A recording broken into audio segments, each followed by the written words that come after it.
Miss Divya, are we ready to go? Thank you, Miss Divya, for gracing us with your presence. I'm sure everyone here would like to hear about your first best selling book. So, without further ado, Miss Divya will be reading some passages from her incredible book, Solitude.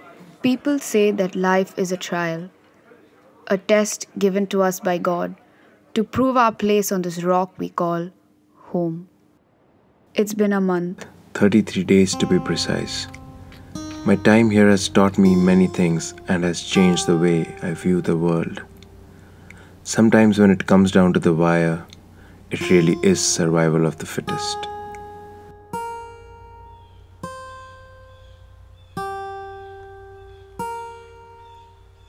This place seems so desolate, yet full of life. I'm alone here, and I fear that my mind will be the only thing that betrays me.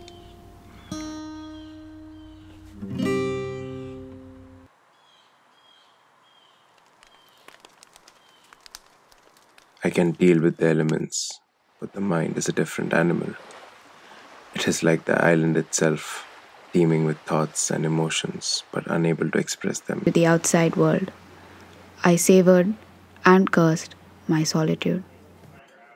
Congratulations on churning out this masterpiece. This book seems to explore very dark spaces.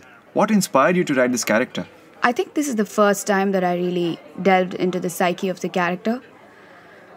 It was at the time of ideation that my father passed away. It was indeed a very bleak time for me.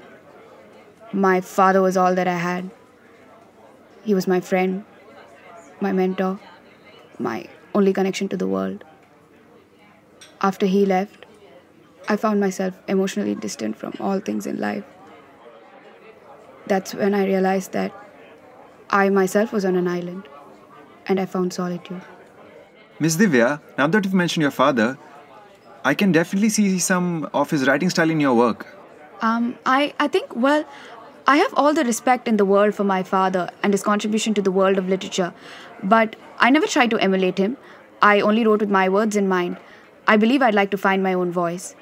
This isn't about competing with my father, but contributing to the world of literature independently. Now, shall we move on? I am left to fend for myself. By day, the wilderness gives me enough food, secluded shelter, and visibility to keep my eye on things.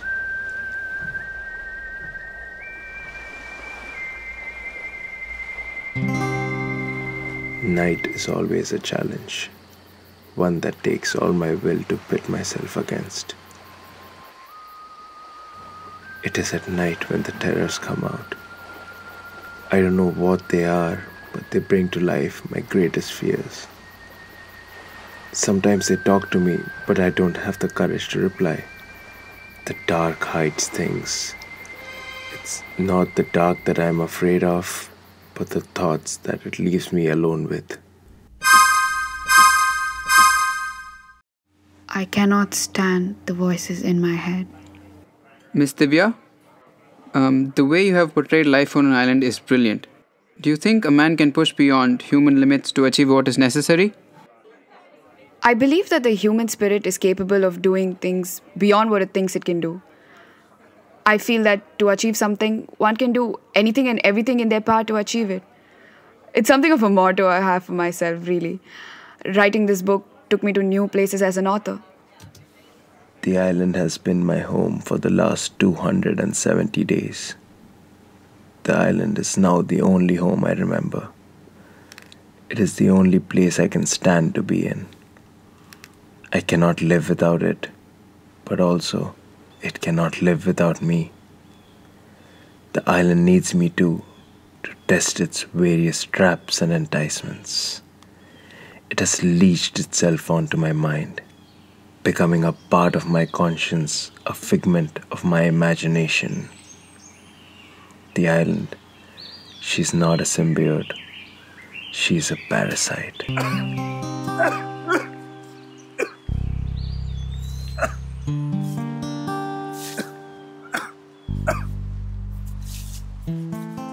It was time for birth. As I moved towards a new beginning.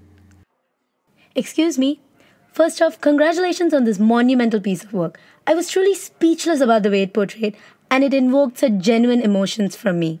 As for my question, how did you achieve such a remarkably realistic feel for this book? Thank you. It took a great deal of effort to bring this project into the limelight. As you all know, I've had my fair share of failures. For this book, I wanted something special, something real.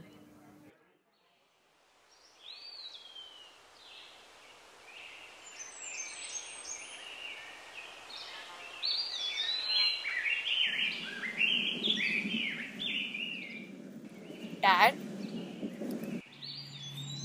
Yeah. Is that you? I thought I'd never see you again. You've got to save me. These 9 months have been really hard on me. Please, help me. What happened to you? Check, check my neck. I don't have the strength to talk. This one, you mean? Please, save me. Why shouldn't I just leave you here? For everything you did, for everything you didn't do, for all the days forgotten, for all the days I've spent in silence, for neglecting your family, your own daughter, for letting the lights of fame carry you away.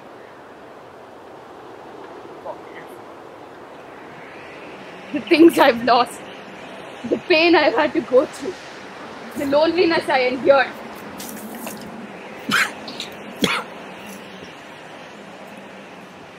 Sorry. No more.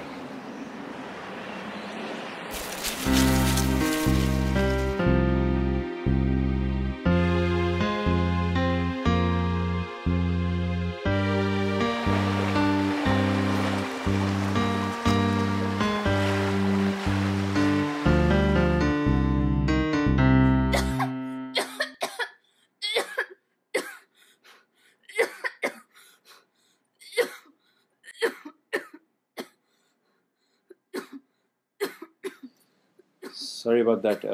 Can we do that again?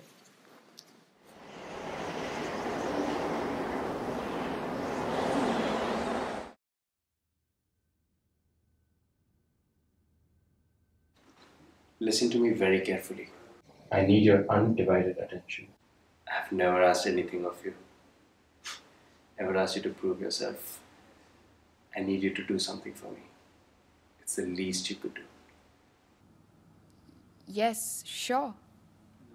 I have an idea for a book, but I need to go away for a while, a really long while. It's absolutely essential that I have my peace and quiet and I stay away from people. The entire world knows that the hallmark of all my work has been my authenticity, and this book is going to be no exception. I envision this approach to stamp my authority in the field of writing.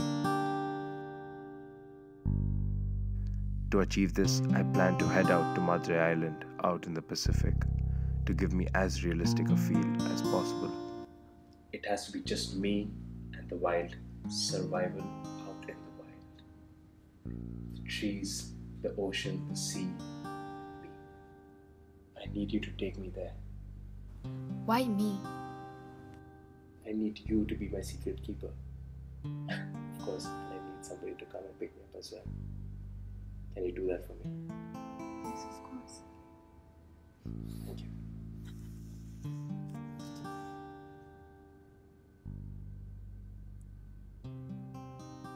Dad? Is it too much to ask for an autograph?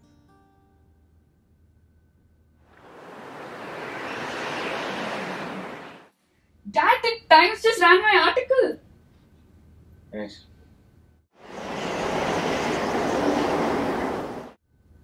Happy birthday. Thank you.